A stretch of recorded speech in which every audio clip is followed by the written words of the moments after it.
The wine glass shimmered under the chandelier light when Harper raised it. Her smile was perfect, rehearsed. "A toast," she announced, and the whole table went silent. "To mothers-in-law." She made a dramatic pause. "Some mothers-in-law are useful. They contribute. They understand when to stay and when to leave." She looked directly at me, unblinking. "Others just take up too much space." Mason's laughter exploded first. "My son, the boy I carried in my womb, who I raised alone, for whom I sacrificed everything." He was laughing with his hands on the table, eyes closed, as if it were the funniest thing he had ever heard in his life. The other guests laughed too, nervous, uncomfortable, but they laughed. I just smiled. I raised my glass slowly, very slowly. The silence began to grow. "How interesting," I said with a calm they didn't know I possessed. "Because it turns out I just bought my own mansion." Harper stopped smiling. 2,000 miles from here." Mason stopped laughing. "So don't worry. I'm never going to occupy your space again." I drank my wine while their faces froze. "In fact, you are never going to see me occupying any space again. I'm moving in 10 days. I set the glass on the table with a sharp thud. "Enjoy dessert." I walked out of that house with my back straight. Without looking back, without tears, I drove through the empty streets, feeling something strange in my chest. It wasn't rage, it wasn't sadness. It was something bigger. It was freedom mixed with silent revenge. It was knowing that every word I had said was absolutely true. The mansion existed. It had 5 bedrooms, a massive backyard, and an ocean view. And they had no idea that I had built an empire while they treated me like a servant. But this story doesn't start at that dinner. It starts much earlier. 30 years earlier, when I still believed that unconditional love existed and that families took care of each other. I was 8 years old when I understood that in my house there were 2 types of daughters, the ones who mattered and the ones who just filled space. Margaret was the first. I was the second. Mom never said it with words. She didn't have to. She said it with looks, with hugs that avoided me, with smiles that faded when I entered the room. Margaret was pretty, sociable, nice. I was quiet, serious, invisible. "Eleanor, get me some water. Eleanor, pick this up. Eleanor, don't be a bother. Your sister is studying." The orders came like breaths. Automatic, constant. I remember the day Margaret won a drawing contest at school.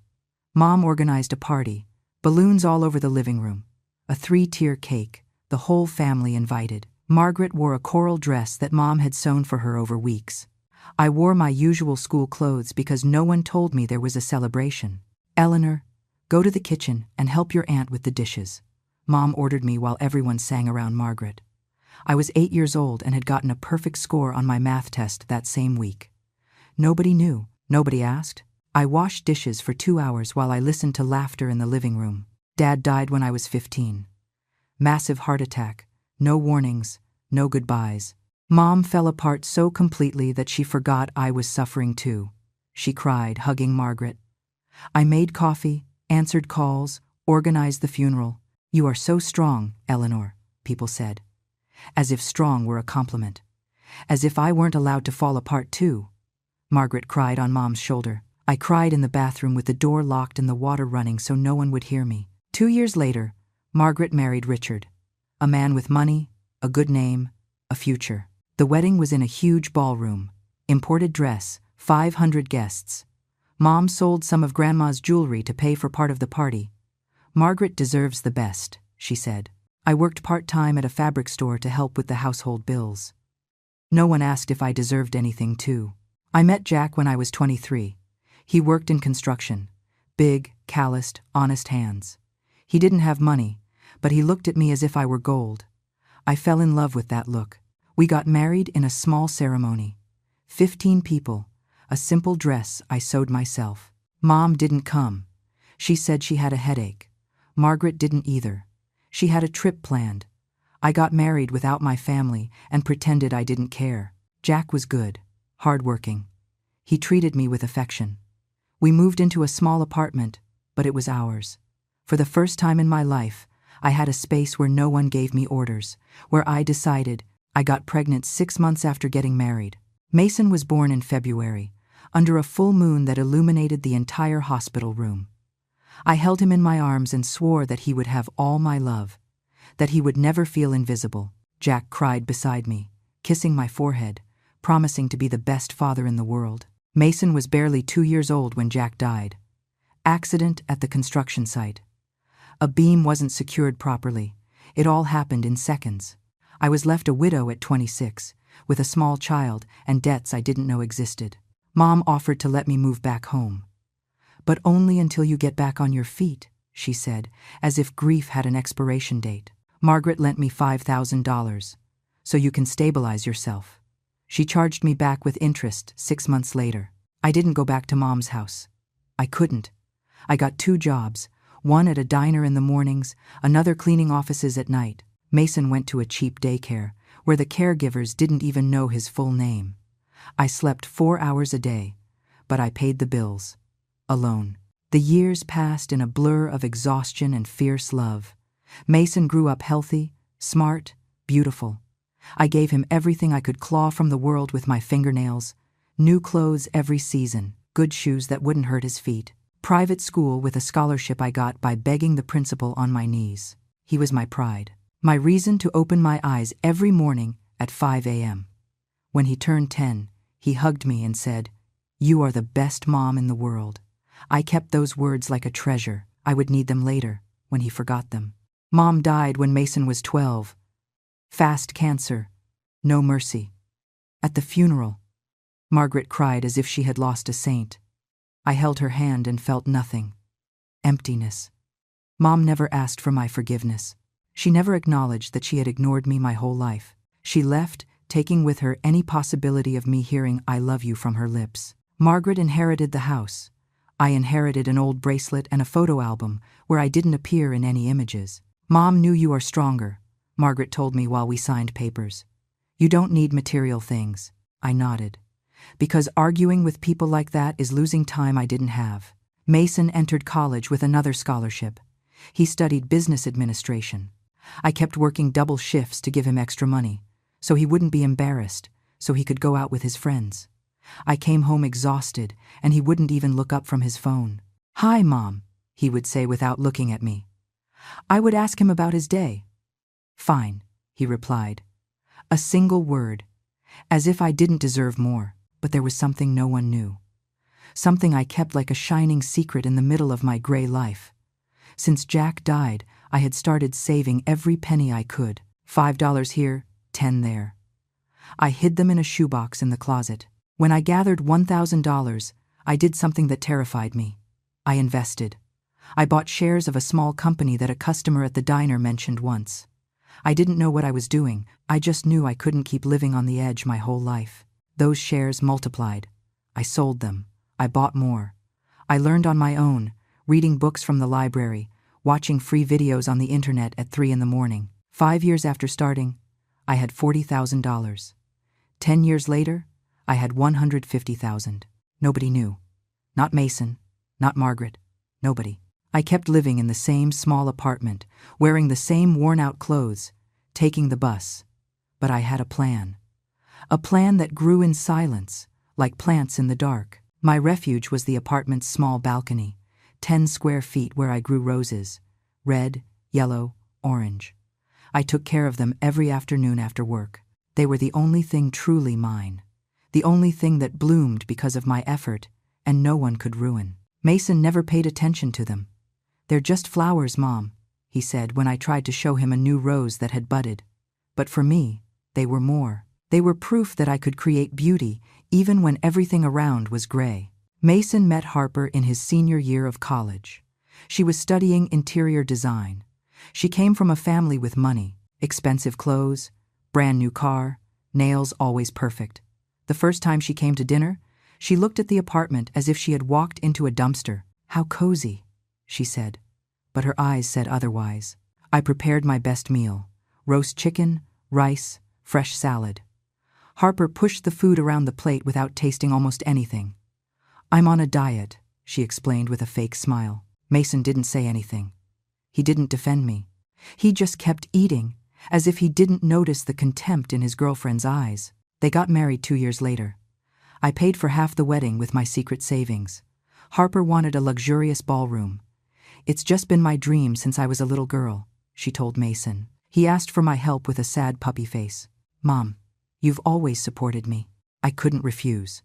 I spent $40,000 on a wedding where Harper didn't even thank me, where they seated me at a table in the back, far from the main family, where the DJ mispronounced my name when he introduced me. Mason danced with Harper under colored lights and never asked me to dance, not a single song. After the wedding, everything changed. Harper moved into Mason's apartment, a small place, but better than mine. I kept visiting them every week, bringing food, helping with the cleaning. Harper accepted everything with a tense smile. "Thanks, Eleanor. How touching." But she never invited me to stay. She never asked how I was. Mason started canceling plans on me. "Harper and I have a dinner. Harper wants us to spend Sunday alone." I nodded. I always nodded. The humiliation started subtle. Comments wrapped in laughter. "Eleanor, that sweater is very old." "No. Eleanor, you should dye your hair. The gray makes you look old." "Eleanor, you don't understand modern decoration. It's normal." Mason laughed. Every time, as if his wife were saying something witty and not stabbing me with words. I smiled. I swallowed the humiliation with the coffee they never offered me. One day I arrived without warning. I knocked on the door with a pie I had made. Harper opened it with a face of annoyance. "Eleanor, we're busy." Behind her was Mason on the sofa, watching TV. They weren't busy. They just didn't want me there. "I just came to bring this," I said, offering the pie. Harper took it without looking at it. "How sweet. But you know Mason is watching his weight." She closed the door before I could respond. I stood in the hallway, holding my purse, feeling like something inside me was starting to crack. That night, on my balcony, looking at my roses under the moon, I made a decision. I checked my investments. I had over $400,000.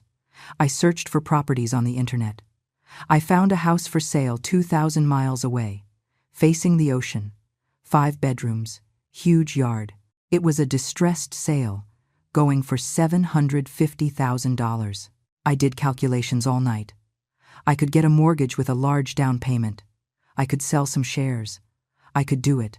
And most importantly, I could leave. I could disappear from their lives and build something just mine. The next 6 months were a silent dance between two worlds. By day, I was still the invisible Eleanor, the mother-in-law who brought Tupperware of food, who cleaned without being asked, who smiled when Harper made her poisoned comments. But at night, in the privacy of my apartment, I was another person. A woman who checked interest rates, who negotiated with banks, who signed papers to buy a mansion she hadn't even seen in person, only in photos, only in virtual tours. But it was enough. It was my escape. My silent revenge. I got the loan by fudging small details. I said I worked at a single company with a better salary. I presented my investments as constant income. The bank approved the credit. I signed the papers with trembling hands. The house was mine. $750,000 for a piece of paradise where no one could humiliate me ever again. I hired someone to inspect the property. Everything was in order. Solid roof, new pipes, wild but recoverable garden. Perfect. I didn't tell Mason anything. I didn't tell anyone. I kept visiting them every week as if nothing were changing. Harper increased the poison in every encounter. "Eleanor, those pants are too tight on you. You should watch your figure."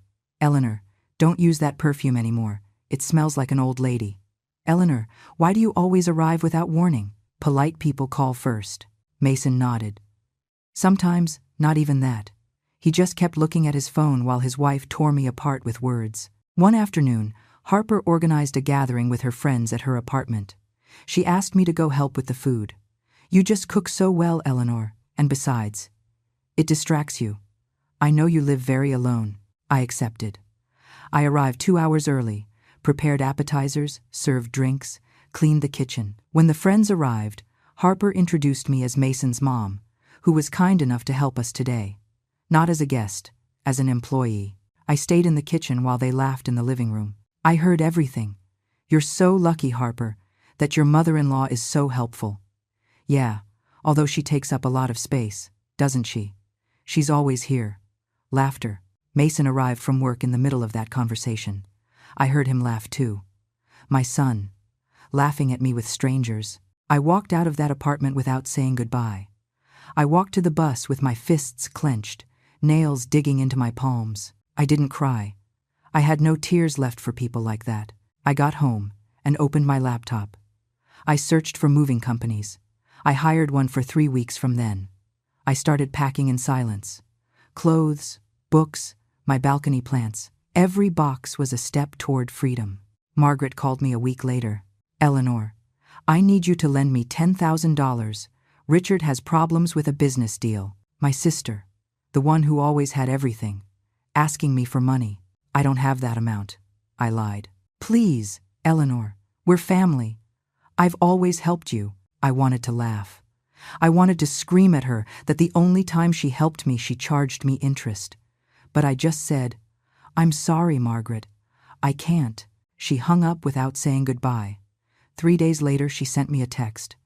Mom would be ashamed of how selfish you've become. I blocked her number. There were 2 weeks left until my move when Harper announced she would host a special dinner. To celebrate Mason's promotion at work, she invited me out of obligation.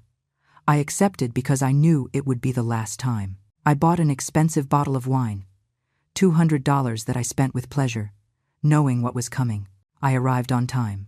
Harper opened the door in a tight silver dress. Eleanor, what a surprise that you dressed up.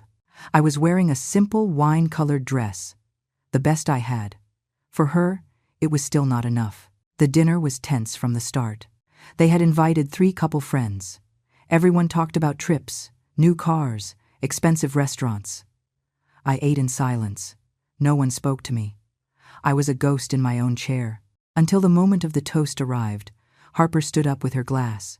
She looked at everyone. She smiled, and she said those words I had been waiting for without knowing it. A toast. To mothers-in-law. Dramatic pause. Some mothers-in-law are useful. They contribute. They understand when to stay and when to leave. She looked directly at me. Others just take up too much space. Mason's laughter was the one that hurt the most. Genuine. Amused. As if his mother, being humiliated, was entertainment. The guests laughed uncomfortably. Harper savored her moment of glory, and I, for the first time in 30 years, decided not to swallow the poison. I raised my glass slowly. Everyone went quiet. How curious that you say that, Harper, I said with a calm I didn't know I had. Because I just bought a mansion. Silence. 2,000 miles from here. Mason stopped laughing. With 5 bedrooms, a massive backyard, and an ocean view. Harper went pale. So you're right. I'm not going to occupy any more space. I move in 10 days. I drank my wine. In fact, this is the last time you are going to see me. You can keep all your free space. I left the glass on the table. Enjoy your dinner. I stood up. I took my purse. I walked toward the door. Mason finally reacted. Mom, wait. What are you saying? I turned around. I looked him in the eyes. My son. The boy for whom I sacrificed everything. I'm saying that I'm not going to be the mother-in-law who takes up space anymore. I'm going to be the woman who lives in a mansion while you guys pay rent on a 2-bedroom apartment. I opened the door. Goodbye, Mason. I went out into the hallway. I heard shouting inside. Harper's hysterical voice, Mason's confused voice. But I didn't go back. I went down the stairs. I went out to the parking lot. I got into my old car, and while I drove home, with the city lights blurring in the rearview mirror, I felt something I hadn't felt in decades. Power. Pure. Crystal clear. Intoxicating. They thought they knew me. They thought I was the submissive woman, the sacrificed mother, the invisible mother-in-law. They knew nothing. They didn't know that for years I had built an empire in silence, that I had invested every penny they thought I didn't have, that I had planned my escape while they planned my humiliation. That night I slept deeply for the first time in months. I dreamed of the sea, of roses growing in a garden without limits, of a house where no one could tell me I took up too much space, because that space was mine, paid with my money, built with my effort, and no one, absolutely no one, could take it from me. The next 10 days were a whirlwind of boxes, papers, and liberation. I packed my life in silence. Every object I put away was a piece of the past I was leaving behind. The chipped mug I used every morning, the mended sheets I had washed 1,000 times, the investment books hidden under the bed, everything went into boxes labeled with my own handwriting. The moving company would come in a week. I would fly out 2 days earlier to receive my things at the new house. At my mansion, Mason called the day after the dinner, 6 times. I didn't answer. He sent texts. "Mom, we have to talk. Mom, is the house thing serious? Mom, please, don't do this." I deleted every message without replying. Harper wrote too. A single message. "Eleanor, if this is a tantrum, that's enough. Mason is very upset." I blocked her number immediately. I didn't owe them explanations. I didn't owe them anything. Margaret appeared at my door 3 days later. She knocked insistently until I opened. "Can I know what is going on?" She entered without permission. She saw the boxes stacked in the living room. "It's true that you bought a house." Her face was a mixture of disbelief and envy. "Yes," I replied without giving details. "With what money, Eleanor? You always said you didn't have savings." She looked at me as if she had just discovered I was a stranger. "With my money, Margaret. With the money I earned working while everyone thought I was poor." She sat on my sofa without being invited. "Mason called me crying. He says you're abandoning him." I felt a pang in my chest, but I ignored it. "Mason is 32 years old, has a wife and a job. He doesn't need me. He's your son, and I am his mother, not his servant." Margaret stayed silent for the first time in her life. She looked at me with eyes I didn't recognize. "How much did the house cost?" she asked finally. $750,000. I saw her go pale. Her house, the one she inherited from Mom, was worth maybe $400,000. How? Investing, saving, doing what no one thought I could do. I stood up and opened the door. "Now, if you'll excuse me, I have to keep packing." Margaret stood up slowly. "Mom would be disappointed in you." Those words would have destroyed me before. Now they just made me laugh. Mom was already disappointed in me since I was born, Margaret. There is no difference. My sister left without saying goodbye. I saw her walk away through the window and felt nothing. Not guilt, not sadness, just relief. That night I received a text from an unknown number. "Eleanor, I'm Chloe, Harper's sister. I need to talk to you. It's important." I hesitated. I almost didn't reply. But something in that message made me answer. "About what?" "About my sister. About what she's doing to your son. Can we meet tomorrow?" I agreed out of curiosity more than real interest. We met at a coffee shop on the other side of the city. Chloe was older than Harper, with short hair and a tired look. She sat across from me without preamble. "Harper is furious. She says you humiliated her in front of her friends. She drank her coffee. But I came to tell you that you did the right thing." I looked at her in surprise. "My sister is a manipulator. She always has been. She destroyed my cousin's marriage. She isolated my father from the whole family. And now she's doing the same with Mason." Chloe took out her phone. She showed me messages. Conversations where Harper spoke about me with a contempt that froze my blood. "The old lady is in the way. I have to get rid of her. Mason is so weak he doesn't dare set limits with his mother." I read every word, feeling something in me harden even more. "Why are you showing me this?" I asked. Chloe put the phone away. "Because I escaped my family too. I understand what you're doing.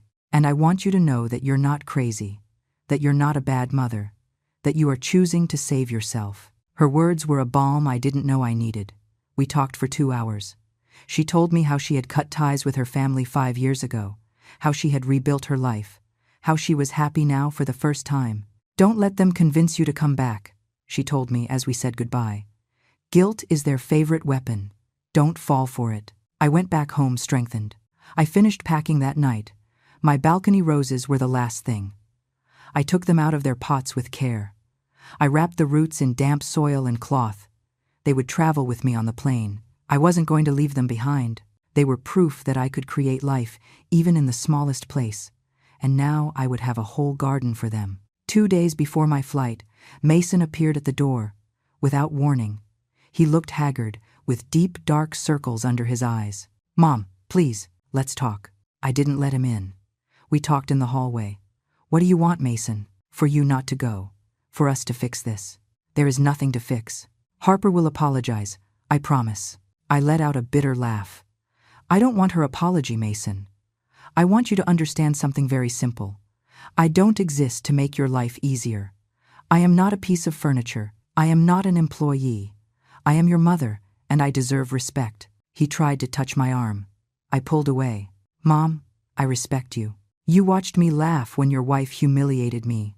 Mason, you laughed. Not once. Hundreds of times over 5 years. His eyes filled with tears. I didn't realize. Exactly. You didn't realize. Because you never really saw me. The silence between us was an abyss. And now what? He asked with a broken voice. Now I live my life. And you live yours. Just like that? No. Mason. Just as necessary. I went into my apartment and closed the door. I heard him cry on the other side. I rested my forehead against the wood and closed my eyes. It hurt. Of course it hurt. He was my son. I had carried him in my womb. I had raised him alone. I had loved him with every fiber of my being. But that love couldn't keep destroying me. It couldn't keep being my prison. The night before my flight, I did one last thing. I wrote a letter. Not for Mason. Not for Margaret. For myself. Dear 8-year-old Eleanor, I know right now you think your place is in the corner, that your voice doesn't matter, that your pain doesn't count, but you're wrong. You're going to grow up. You're going to suffer a lot. You're going to be invisible for decades. But one day, at 64 years old, you're going to buy a mansion with your own money. You're going to plant roses in a limitless garden. You're going to look in the mirror and recognize yourself, and you're going to be free. Hang in there. It's worth it. I folded the letter and put it in my purse. The day of the flight dawned clear. The moving truck took everything at 6 in the morning. I took a taxi to the airport at 10. One suitcase, my purse, my roses carefully wrapped. Nothing else. In the waiting room, I checked my phone for the last time. 43 messages from Mason, 12 from Margaret, 5 from unknown numbers that were surely family friends. I ignored them all. I turned off the phone. When they called my flight, I walked toward the gate without looking back. I got on the plane. I settled into my seat. I held the small pot with my roses in my lap, and when the plane took off, when I saw the city getting small under the clouds, I felt 30 years of weight lift off my shoulders. I was flying, toward my house, toward my life, toward myself. The plane landed under an orange sunset sky.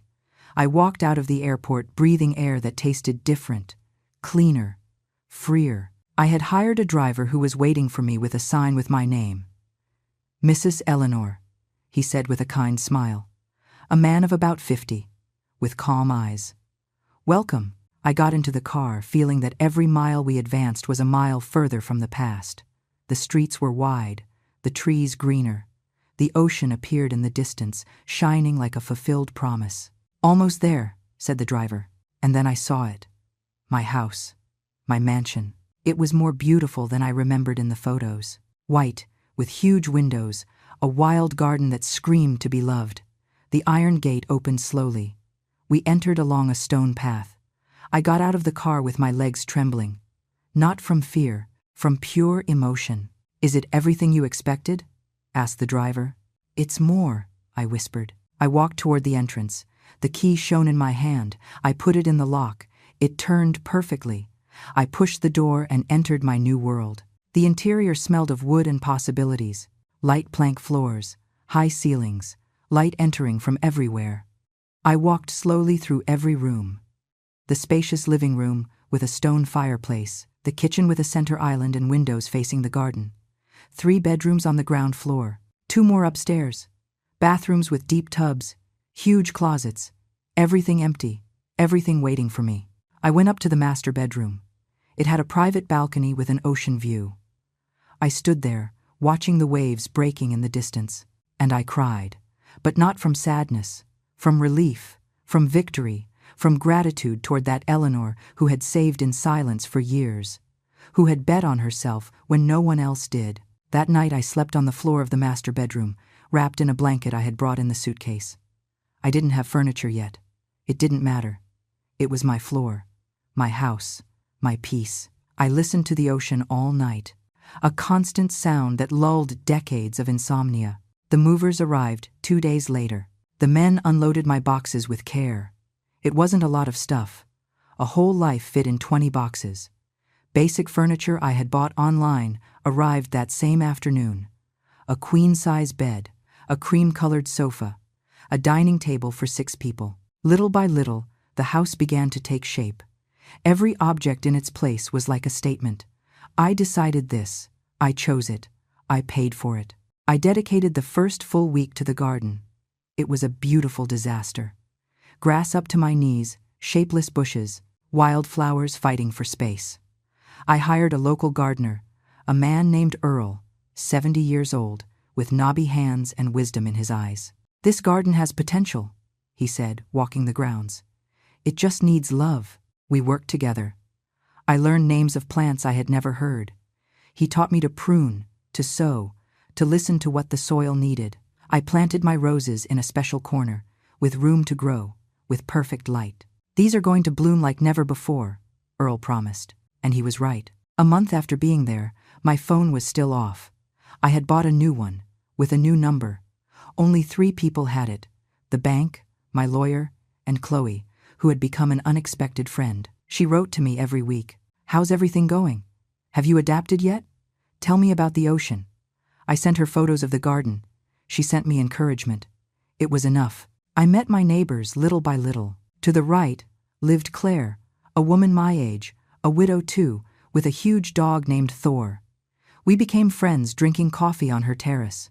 She told me she had arrived there after a terrible divorce. "This place heals," she said. I don't know how, but it does. To the left lived a young couple, Caleb and his wife, with 2 small children. They brought me homemade cookies and asked for gardening advice. "You have a gift," Caleb said, seeing my roses. I smiled. It wasn't a gift. It was dedication. It was love that finally had a place to bloom. I started going to the local market every Saturday, a place full of colors, smells, life. I bought fresh vegetables, freshly baked bread, flowers for the house. The lady who sold herbs adopted me. "Honey, try this basil. It's the best on the whole coast." She gave me extra sprigs, told me town gossip, made me feel part of something. For the first time in my life, I was visible, not out of obligation, not to serve, simply for existing. One afternoon, 2 months after my arrival, I was pruning rose bushes when my new phone rang. Unknown number. I hesitated, but answered. "Eleanor." It was a woman's voice, older, trembling. "It's me." "Speak, Margaret." My stomach tightened. "How did you get this number?" Chloe gave it to me. "Don't hang up, please." Silence. I took a deep breath. "What do you want, Margaret?" I need you to know something. Mason is bad, very bad." I felt a pang, but kept my voice firm. "Mason is an adult. He has a wife. He has resources. Harper left him." That did surprise me. "What?" "She left. 3 weeks ago. She said she couldn't be with such a weak man, that she was tired of his mommy issues. Mason is devastated. Eleanor. He cries all the time. He lost his job. He's living in my house because he can't pay his rent." I closed my eyes. Part of me, that part of a mother that never dies, wanted to take the first plane back. But another part, the part that had built this new life, stood firm. "And what do you want me to do, Margaret? Come back? Talk to him?" "You're his mother. I am his mother. Not his savior, not his therapist, not his excuse. He's your only son, Eleanor. You abandoned him." That word. Abandon. As if I hadn't been there every damn day of his life. As if I hadn't sacrificed everything. I didn't abandon him, Margaret. I left. There is a huge difference. I left because you all pushed me out. I left because my mental health was worth more than your comfort. And I am not coming back. Margaret started to cry. "I don't recognize you. What happened to you?" I found myself, I replied with a calm that surprised me. I found myself after 64 years of being lost, and I'm not going to get lost again. You are selfish, maybe. Or maybe I finally learned that taking care of myself isn't selfishness. It's survival. Mason asks for you every day. That hurt. But not as much as before. Tell him I'm okay, that I'm alive, that if he wants to talk to me, he can call, but that I am not going back to being who I was. And what if he needs to see you? I live 2,000 miles away, Margaret. He knows where I am. If he really needs me, he can get on a plane. He can make the effort. For the first time in his life, he can make the effort. I hung up. I sat in the garden, with the pruning shears in my hand, watching the ocean. The waves kept breaking, constant, eternal, indifferent to human drama. Earl appeared with a wheelbarrow full of soil. "Everything okay, Eleanor?" "Yes," I replied. And it was true. I was okay. Better than okay. That night, Claire came over with a bottle of wine. We sat on my terrace, under the stars. "Do you want to talk about what happened today?" she asked. I told her everything, from Margaret's call to the pain that still lived in my chest. She listened, without interrupting. When I finished, she poured more wine and said, "Children think mothers are infinite. Our love has no bottom." And they're right. Love has no bottom. But our tolerance does. Our mental health does. Our body does. You did good. He will learn. Or not. But you already did your part. Her words were a balm. I slept that night hugging that truth. I had already done my part. I had raised a son. I had given him everything. But it was no longer my job to save him from the consequences of his own decisions. It was no longer my job to sacrifice myself on the altar of his comfort. My job now was to live, to bloom, to be. The following days were lighter. The garden exploded in colors. My roses grew strong, bigger than ever. Earl was right. They just needed space. Like me, I started taking painting classes at a workshop in town. I discovered I had a knack for landscapes. My teacher, a woman named Julia, said I painted with soul. "You can tell you've lived a lot," she said. She didn't know how much. One day, walking on the beach, I found a perfect shell. Pale pink, no fractures. I held it up against the sun. The light went through it, creating beautiful patterns. I kept it in my pocket. That night I put it on my nightstand. A reminder. The most beautiful things are sometimes hidden under the sand. You just have to be willing to look for them. I had searched for 64 years. And I had finally found myself. 3 months after my arrival, my life had a rhythm I had never known. I woke up without an alarm when my body decided it was enough. I drank coffee on the terrace watching the sunrise over the ocean. I worked in the garden until noon. I ate a light lunch. In the afternoons I painted or read. The neighbors stopped by to say hello. Claire, Caleb, Earl. I had built a small community without trying, simply by being myself. Without having to serve, without having to disappear, just existing. One morning in April, my phone rang. Unknown number again. This time I didn't hesitate as much. "Hello, Mom," Mason's voice. Hoarse, tired, broken. I sat on the front step. My heart beat fast, but I didn't lose my calm. "Mason." Long silence, heavy breathing on the other end. "How are you?" he asked finally. "Good." "You?" "Bad. Very bad." I waited. I wasn't going to make this easy for him. "Harper left me." "I guess you already know," Margaret told me. "I lost my job. I'm living with your sister. I sleep on her sofa." His voice cracked.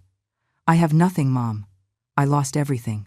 Part of me wanted to console him, to tell him everything would be fine, that I would fly back to hug him. But that part was old.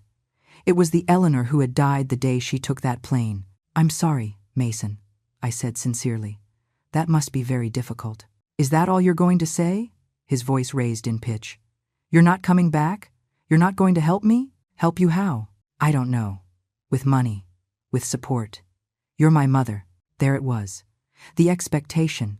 The right he thought he had over me. "Mason, have you ever wondered how I got here?" "What?" "This house. This place. How do you think I paid for it?" Confused silence. "I don't know. I thought maybe you had inherited something. Or won the lottery." I let out a humorless laugh. "I worked 2 jobs for 20 years. I saved every penny I could. I invested in secret. I learned about finances alone, reading library books at 3 in the morning. While you slept, I was building my escape. While Harper humiliated me and you laughed, I was saving money. This house cost $750,000. Mason, I earned every dollar. The silence was thick. I didn't know. Of course you didn't know. You never asked. You never really saw me. I was just your mother. The one who cooked. The one who cleaned. The one who was always available for whatever you needed. Mom, I haven't finished. For 5 years I watched your wife humiliate me, make comments about my clothes, my weight, my age, my existence. And you laughed. Mason, every time. You never defended me. Not a single time. I didn't realize it was that serious. Exactly. You didn't realize, because I didn't matter enough for you to pay attention. I heard sobs on the other end. I'm sorry. I'm so sorry, Mom. I was an idiot. I was a bad son. But I need you. Please. I don't have anyone else. I closed my eyes. I took a deep breath. Mason, I love you. You are my son and you always will be. But I am not going to be your savior again. I am not coming back so you can feel better. I am not going to sacrifice the peace I found. Then you don't really love me. That phrase, that attempt at manipulation, would have worked before. Now it just gave me clarity. I love you enough to let you fall, so you learn to get up alone. Because if I come back now, nothing will change. You will keep being dependent, and I will keep being invisible. What am I supposed to do? His voice was that of a lost child. But he wasn't a child. He was a man of 32. Get professional help. Go to therapy. Look for a job. Rebuild your life. Like I did. I don't know if I can. I didn't know if I could either. But here I am. In a house I bought with my effort. Living a life I built from scratch. You can do the same. But you have to want it. And you have to do it alone. And if I need you, I am a phone call away to talk. But I am not coming back physically. I am not going back to being who I was. That woman doesn't exist anymore. Mason. He hung up without saying goodbye. I sat on the step, with the phone in my hand, feeling a strange mixture of pain and liberation. It hurt. Of course it hurt, but it was a clean pain. Not the dirty and constant pain of being ignored. It was the pain of setting limits, of choosing myself, of knowing I was doing the right thing even when it felt terrible. Claire appeared an hour later with chocolate cake. I saw your face from my window. Thought you might need this. We sat in the kitchen. I told her everything. She nodded while she ate.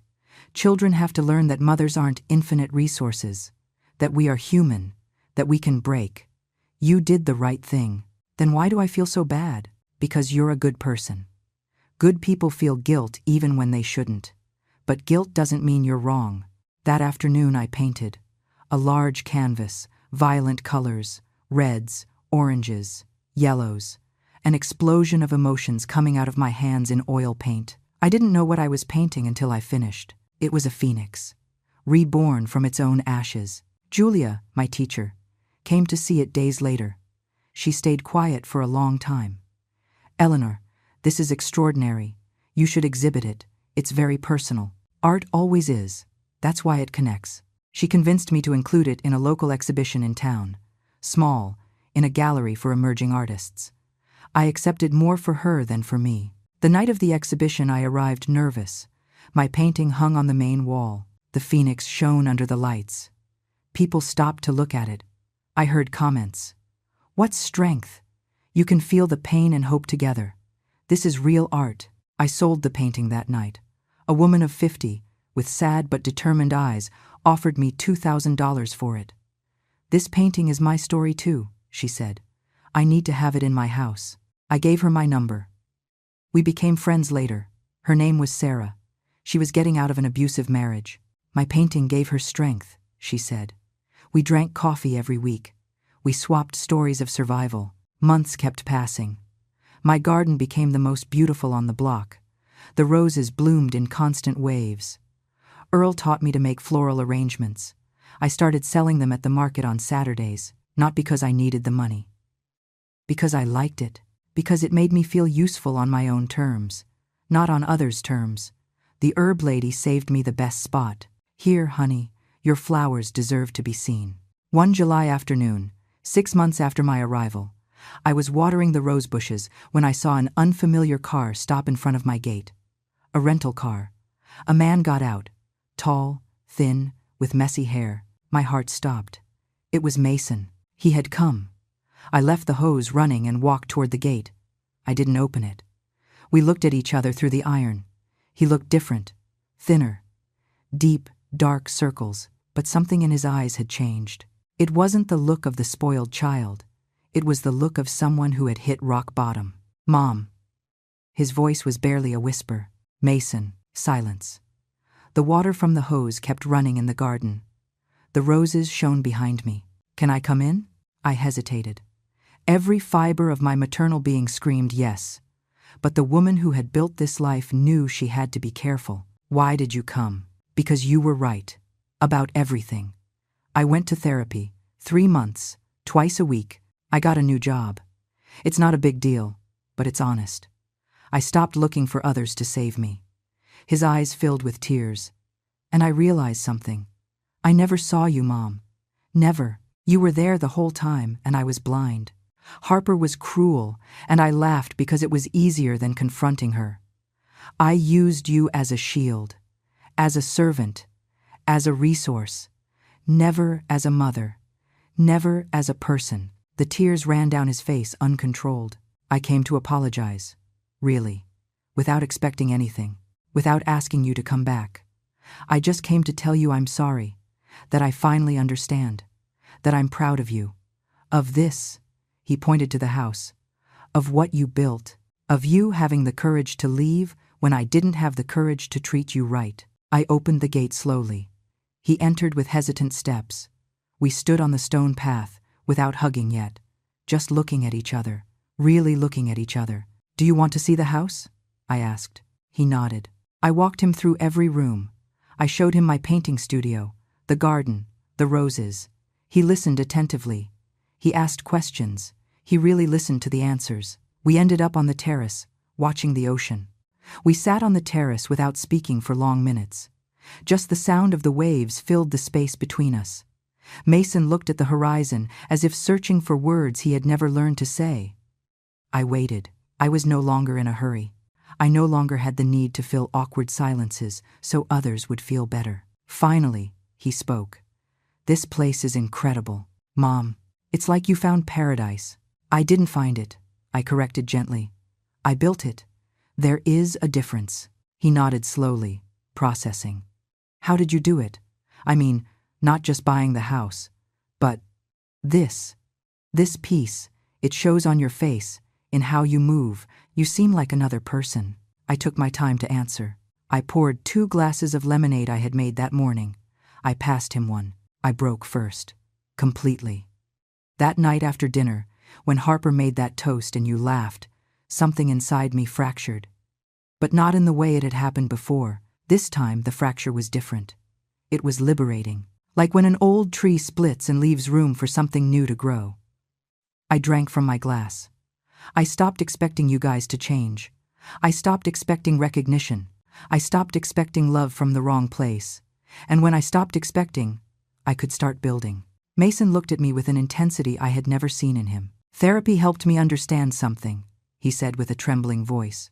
"Harper didn't turn me into someone cruel. I already was.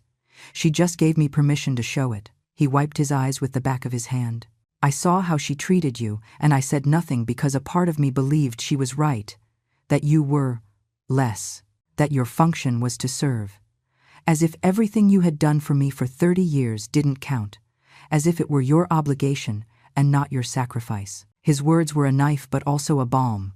The recognition I had waited for years finally arrived, but I didn't need it to survive anymore. It was a gift, not a necessity. "And now?" I asked.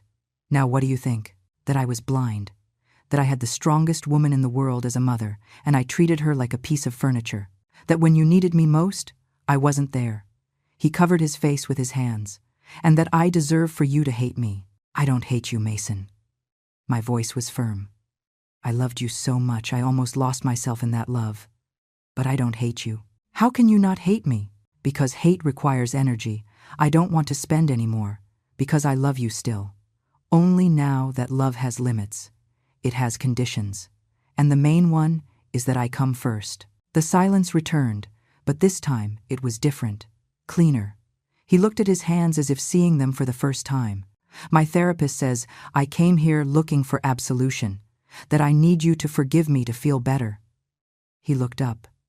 But I didn't come to ask for that. I came to tell you that I understand if you never forgive me, that I understand if you don't want me to be part of your new life, that I respect your decision. Whatever it is, those words were worth more than 1,000 empty apologies. How long are you staying? I asked. I booked a hotel for 3 days. If you want me to leave sooner, just say it. You can stay. There is a guest room. His face showed surprise. Really? With conditions, I added quickly. You respect my spaces. You respect my schedule. You take nothing for granted. You don't expect me to cook for you or wait on you. If you stay, you are a guest. You don't go back to being the son I was forced to serve. Understood. Understood. His voice was firm. Thanks, Mom. I installed him in the back room. The smallest one, but with good light. I gave him clean towels. I showed him where everything was. The kitchen is open. Make yourself whatever you need. I eat breakfast at 7.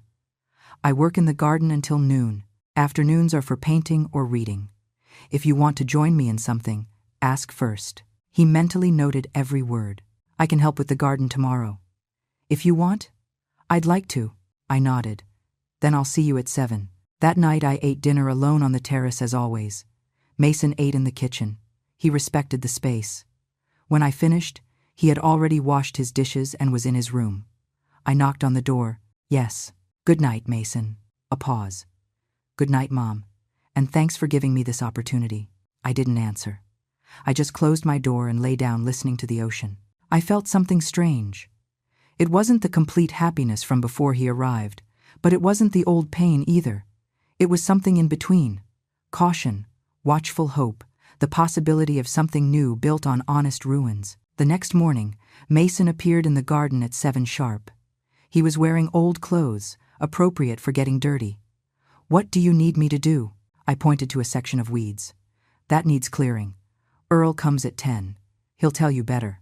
We worked in silence. It was strange to see him sweat, get his hands dirty, do physical work without complaining. When Earl arrived, I introduced them. This is my son, Mason. He's visiting for a few days. Earl measured him with his gaze. You know about plants? Nothing, admitted Mason. But I want to learn. Earl smiled. Well, humility is the first step. Come, I'll teach you. I watched them work together for hours. Earl was patient but demanding. Mason listened to every instruction, asked questions, didn't pretend to know. At noon, when I stopped for lunch, they kept going. I made salad and sandwiches. I called them. We ate, the 3 of us, at the garden table. Earl told stories of his 50 years as a gardener. Mason listened, fascinated. And you always lived here? He asked. Born 2 miles from here. Never left. Why? Everything I need is in this town. He looked at his plate. Peace isn't in places, son. It's in how you build your life. After lunch, Mason helped wash dishes without being asked. Then he went back to the garden. I went to paint. From my studio, I could see them working. There was something healing in watching my son learn from a wise man, in seeing him do honest work without expecting applause. That afternoon, they painted a mental canvas I would never forget. At night, Mason cooked, simple pasta with tomato sauce. It's not much, he said shyly, but I wanted to do something. We ate together on the terrace. The conversation flowed more naturally. He told me about his new job, manager at a building supply store. It's not glamorous, but the boss is decent, pays on time, treats me with respect. That is more than many have, I said. I know. I finally understand. He spoke to me about therapy, about how the first sessions were just to complain about Harper. But my therapist kept asking me the same question.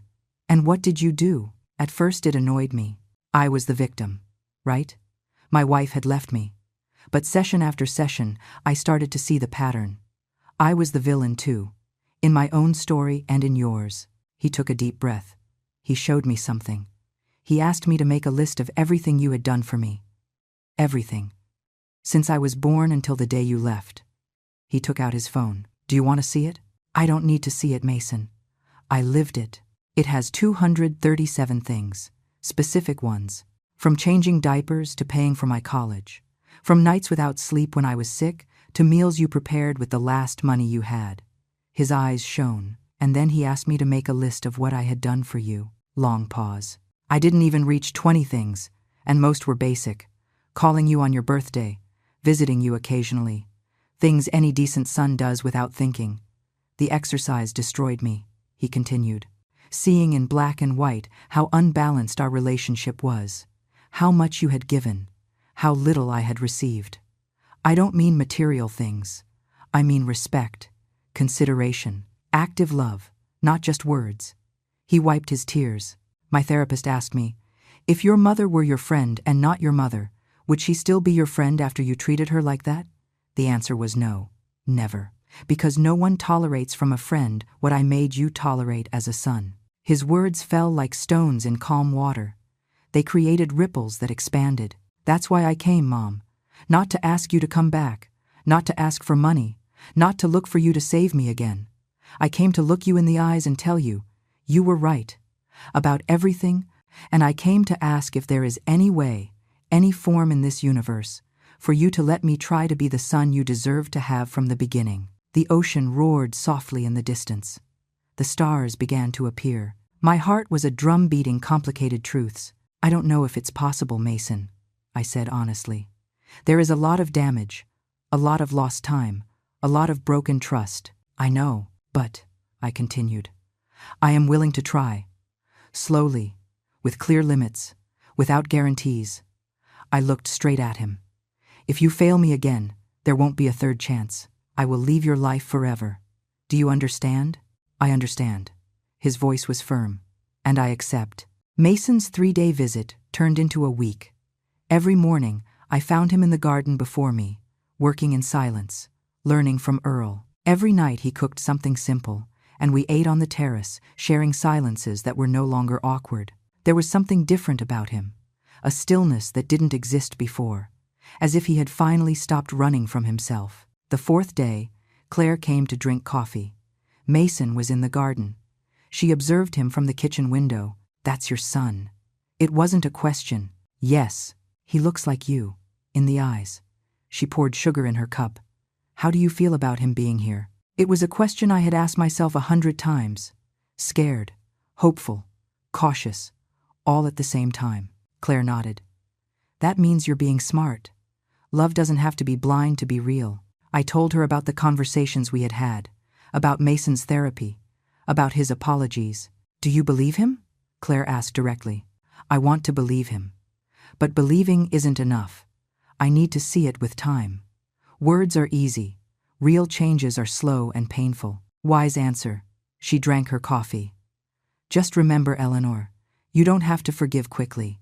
You don't have to make everything go back to how it was before. In fact, it shouldn't go back to how it was before. What was before was broken. That afternoon, I took Mason to see the town. We walked through the market.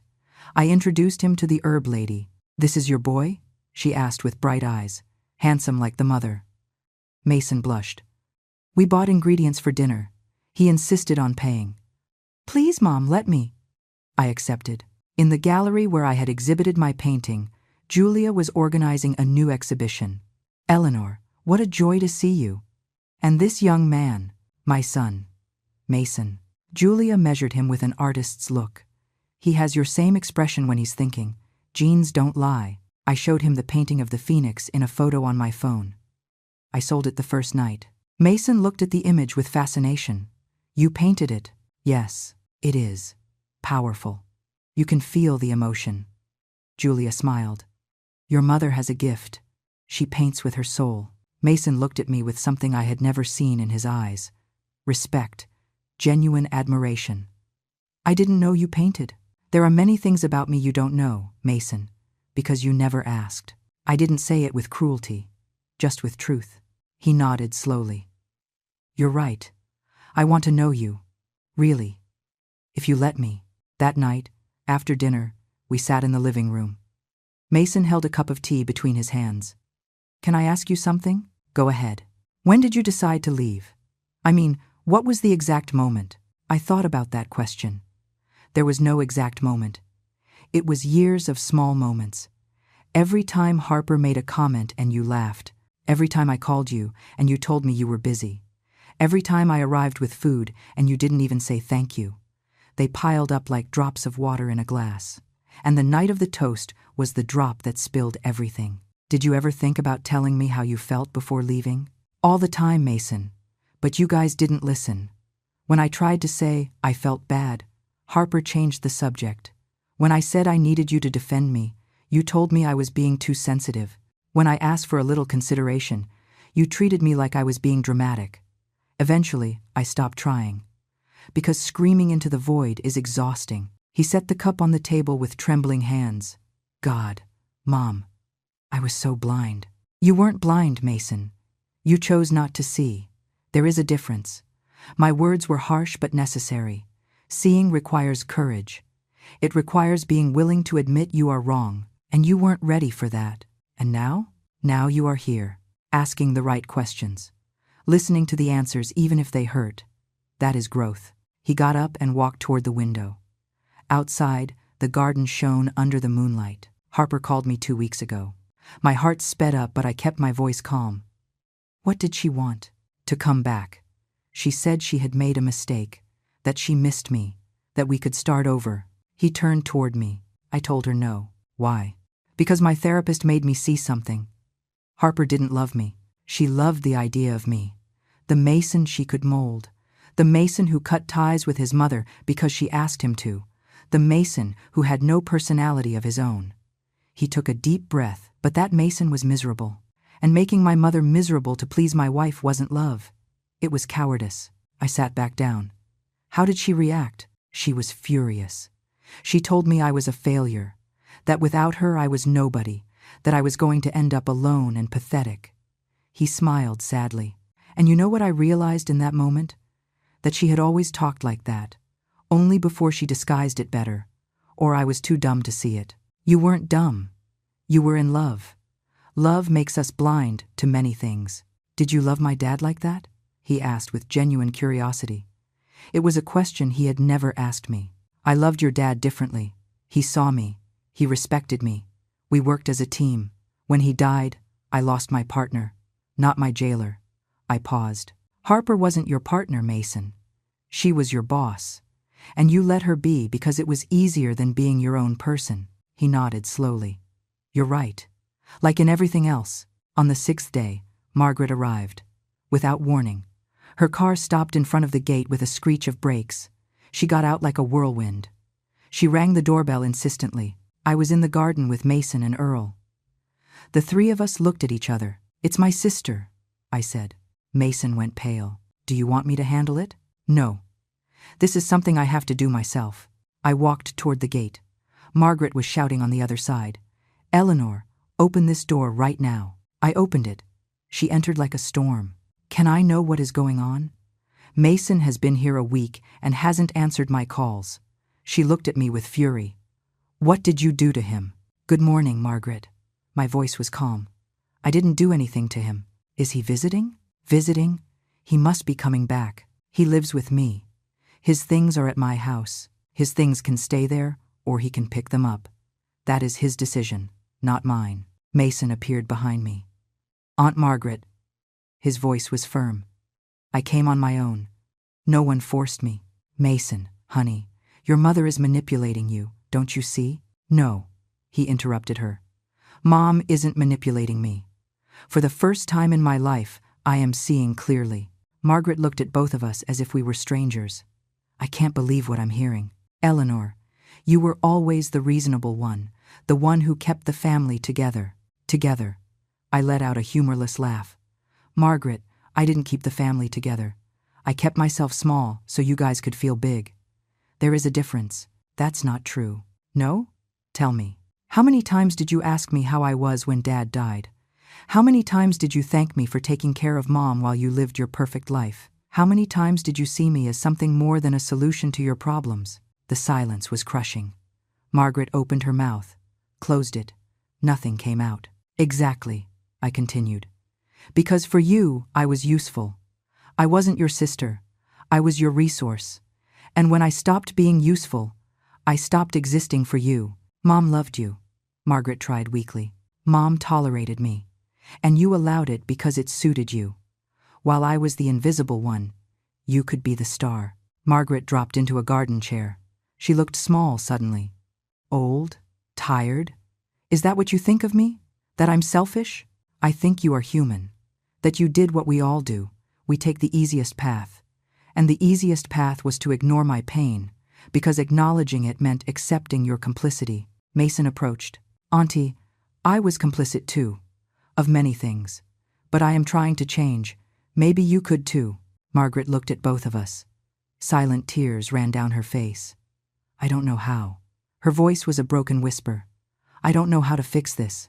I sat beside her. I didn't touch her. But I was present. Start by listening. By accepting. By not justifying. I don't need you to tell me I'm right about everything. I just need you to acknowledge that you hurt me. That Mom hurt me. And that you saw it and did nothing. She sobbed. A deep sound coming from somewhere ancient. I'm sorry. God, Eleanor. I'm so sorry. They weren't empty words. They were words soaked in truth. I believe you, I said softly. But I'm sorry doesn't erase 30 years. It doesn't erase the damage. It's just the beginning. The beginning of what? Of building something new. If you want, if you are willing to do the work. She looked up. You would be willing? Under my terms, with clear limits. Without going back to how we were before. Because how we were before was killing me. Margaret nodded slowly. Can I stay? A few days? To try to understand. I looked at Mason. He nodded. There is room, I said finally. But the same rules I gave Mason apply to you. Respect, consideration, nothing taken for granted. I accept. Her voice was small but sincere. I installed her in another room. I gave her towels. I showed her the kitchen. That night, the three of us ate dinner in silence. A silence loaded with decades of unsaid things that had finally come to light. After dinner, Margaret helped with the dishes. Mason swept the terrace. I sat outside watching the stars. Claire appeared with a bottle of wine. Saw the car. More family. My sister. Need reinforcements? I smiled. The worst has passed. We sat together. You are rebuilding your family, Claire observed. No, I corrected. I am deciding who enters my new life. And under what conditions. It's not the same. You're right. It's better. We clinked glasses while the moon illuminated my garden of roses that finally had all the room in the world to grow. The following week was a painful excavation process. 3 people in a house, each carrying decades of unhealed wounds. But there was something different this time. No one ran away. No one pretended. Conversations were difficult but real. Margaret and Mason started to see patterns they had never noticed. How each had contributed to my invisibility. How they had taken my sacrifice as something natural instead of extraordinary. One morning, Margaret found me in the garden before sunrise. Can I sit? I nodded. We stayed in silence watching the sky change from black to purple to orange. I dreamed of Mom last night, she said finally. She scolded me for being here. She told me it was a betrayal to be on your side. She plucked a blade of grass. And I realized something. Mom taught us to compete. You and me. She made me believe that for me to shine, you had to be dull. And I believed it. My whole life I believed it. It wasn't just Mom, I replied. It was society. It was the times. It was a whole system that told us there was only room for one valuable daughter. And we believed it. Margaret wiped her eyes. But we were sisters. We should have protected each other. And I didn't protect you. I sacrificed you. Yes, you did. There was no reason to lie. Can you forgive me someday? Her voice trembled. I don't know, Margaret. Honestly, I don't know. But I can try to build something new with you. Not based on the past, based on who we decide to be now. She nodded, accepting that truth. How did you do this? She pointed to the house, the garden, everything. How did you find the strength? I didn't find it. I built it. Penny by penny. Decision by decision. Every time I chose not to spend on something unnecessary. Every time I invested when I was scared. Every time I said no when I wanted to say yes just to please. I looked at her. Strength isn't something you have. It's something you practice until it becomes part of you. Mason appeared with coffee for the 3 of us. He sat with us on the dew-covered grass. I called my therapist yesterday, he said. I told him I'm here. That you are here too, Auntie. He looked at Margaret. He told me something important. That family healing doesn't mean going back to being like before. It means creating something completely new, with honest foundations this time. He drank his coffee, and that maybe we'll never be a normal family, but we can be a real family. Margaret sobbed softly. I don't know if I deserve to be in that new family. It's not about deserving, I said. It's about choosing, about doing the work, about staying present even when it's uncomfortable. I looked directly at her. Are you willing to do that? She nodded with determination. Yes, I am. I don't know how, but I want to try. Then let's start with something simple, I suggested. Everyone shares a truth they have never said, without judgments, just listening. Mason went first. Me first. He took a deep breath. I was always jealous of how Mom managed alone, of her strength, because I felt weak, and instead of admiring her, I resented her. I allowed Harper to treat her badly because secretly I wanted Mom to be less perfect, so I wouldn't feel so inadequate. His words hung in the air like a sacred confession. Thank you for your honesty, I said simply. Margaret continued. I knew Mom treated you differently. I saw it my whole life, and I liked it. It made me feel special, chosen. And when she died and left me the house, it wasn't a surprise. It was confirmation of something I had always known, that I was worth more, at least in her eyes. Tears ran freely, and the shame of admitting that is almost unbearable. But it's the truth. Thank you, I said again. My turn had arrived. My truth is this, I started. For years I told myself I stayed out of love, that I endured for you guys. But part of me stayed out of fear. Fear of being nothing without my role of sacrificed mother, without my role of useful sister. Fear of discovering that without serving others, I had no identity. I looked at the ocean, and the irony is that I had to lose you to find myself. I had to let go of everything to discover who Eleanor was without all of you. We sat in silence processing. The sun had already risen completely. Earl arrived for his shift. Good morning, family. He looked at the three of us on the grass. We're doing group therapy. We laughed. It was the first real laugh between us in decades. Something like that, I replied. Well, plants don't do therapy. They just grow. Maybe we should learn from them. His simple wisdom was exactly what we needed. That afternoon, the three of us worked in the garden under Earl's supervision. Margaret had never dirtied her hands like that. This is harder than it looks, she panted while digging. Most valuable things are, replied Earl. That's why people prefer to buy flowers than grow them. But the ones you grow yourself mean more, because you know the effort behind every petal. He looked toward my roses. Eleanor brought them from very far away. She took care of them every day. And now look, they are the most beautiful in the neighborhood. Mason was planting bulbs following Earl's instructions. How long do they take to bloom? Months. Maybe a year. A year. Real beauty requires patience, son. Instant things rarely last. Another blow of wisdom we needed to hear. We worked until the sun started to go down. We were dirty, sweaty, exhausted. But there was something satisfying in that. In doing physical work together. In building something with our hands. At night, Sarah came to dinner. My friend, who had bought the Phoenix painting. She wanted to meet my family. The dinner was surprisingly light. Sarah told stories of her own healing process, of how she had escaped a marriage that almost killed her. The day I left, I had only a suitcase and my dignity, she said. I thought I had lost everything, but actually I had just won myself back. Margaret and Mason listened absorbed. And your children? Asked Mason. They hated me at first. They thought I was selfish, that I was abandoning the family. Sarah drank wine, but eventually they understood. When they saw me bloom, when they realized that the woman they knew before was just a shadow. Now we have a real relationship, based on mutual respect, not obligation. After Sarah left, Margaret helped me with the dishes. She is incredible. Yes, she is. Do you think we can get there? To that place of peace? I looked at her. Depends on how much you are willing to change, on how much you are willing to let go.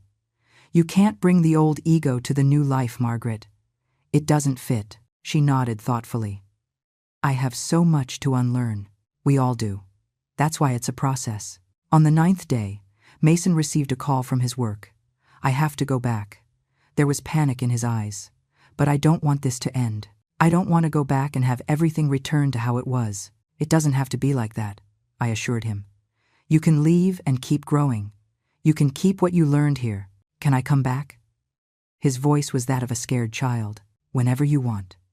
But with the same rules. Respect, consideration, honesty. I accept them. Always.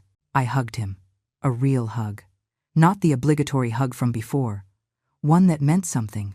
Margaret decided to stay 2 more days. I need more time here. Away from my life. To think. I understood her. When Mason left, the house felt quieter. Margaret and I had deeper conversations. About Mom. About Dad. About how favoritism had damaged both of us in different ways. I was in a prison too, admitted Margaret. I had to be perfect always. I couldn't fail. I couldn't be human. Because if I stopped being the favorite, what did I have left? Your humanity, I replied. Which is more valuable than any favoritism. The day Margaret left, we hugged at the gate. Thank you for not giving up on me, she whispered. Thank you for coming, I replied. I will be back. In a month. If you allow me. Sounds good to me. I watched her walk away feeling something strange. It wasn't the complete reconciliation of the movies. It was something more real, more fragile, more honest. It was the beginning of something that could work or could break, but at least it was authentic. That night, alone again in my house, I walked through the garden under the stars.